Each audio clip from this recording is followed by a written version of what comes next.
அண்மை செய்தியை பார்த்துக் கொண்டிருக்கிறோம். நாடாளுமன்ற தேர்தல் தோல்வி தொடர்பாக அதிமுக பொதுச் செயலாளர் எடப்பாடி பழனிசாமி 5வது நாளாக தற்பொழுது அதிமுக தலைமை அலுவலகத்தில் ஆலோசனை மேற்கொண்டு வருவதாக தகவல் வெளியாகியிருக்கிறது. நாகை நாடாளுமன்ற தொகுதி நிர்வாகிகளுடன் எடப்பாடி பழனிசாமி இன்று ஆலோசனை மேற்கொள்ள இருப்பதாக தகவல் வெளியாகியிருக்கிறது. அண்மை செய்தியாக பார்த்துக் கொண்டிருக்கிறோம். இதுகுறித்த கூடுதல் விவரங்களை செய்தியாளர் ராஜேஷ் வழங்க நாம் கேட்கலாம். வணக்கம் ராஜேஷ், கூடுதல் விவரங்கள்.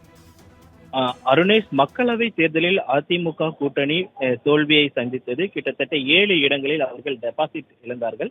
இந்த நிலையில்தான் மக்களவை தேர்தலுக்கான தோல்விக்கு காரணம் என்ன என்று நிர்வாகிகளுடன் எடப்பாடி பழனிசாமி ஆலோசனை மேற்கொண்டு வருகிறார். கடந்த 10ஆம் தேதி தொடங்கிய இந்த ஆலோசனை என்பது முதலில் காஞ்சிபுரம், ஸ்ரீபெரும்புத்தூர், அதனைத் தொடர்ந்து சிவகங்கை, வேலூர், திருவண்ணாமலை, அதனைத் தொடர்ந்து அரக்கோணம், தஞ்சாவூர், திருச்சி உள்ளிட்ட மக்களவை தொகுதிக்கு உட்பட்ட நிர்வாகிகளுடன் அவர் ஆலோசனை மேற்கொண்டால் இந்த ஆலோசனை கூட்டத்தை பொறுத்த வரைக்குமே சிறு சிறு சலசலப்புகள் இருக்கத்தான் செய்தது.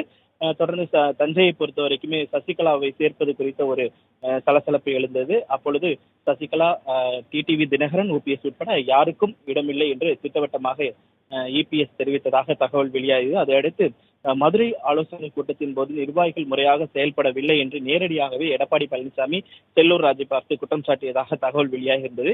அதனைத் தொடர்ந்துதான் 5வது நாளாக தற்பொழுது இந்த ஆலோசனை கூட்டம் என்பது நடைபெறுகிறது. இந்த ஆலோசனை கூட்டத்தை பொறுத்த வரைக்கும் காலை நாகப்பட்டினம் மக்களவை தொகுதிக்கு உட்பட்ட நிர்வாகிகள் மற்றும் மயிலாடுதுறை மக்களவை தொகுதிக்கு உட்பட்ட நிர்வாகிகள் பங்கேற்று இந்த ஆலோசனை கூட்டத்தில் பங்கேற்றிருக்கிறார்கள். இந்த ஆலோசனை கூட்டத்தை பொறுத்த வரைக்குமே நிர்வாகிகள் இந்த தேர்தலில் என்ன மாதிரியான செயல்பாடுகள் இருந்தது, ஏன் நாம் தோல்வியை தழுவினோம், என்ன காரணம் என்பது குறித்து எடப்பாடி பழனிசாமி தீவிரமாக விவாதிக்கிறார்.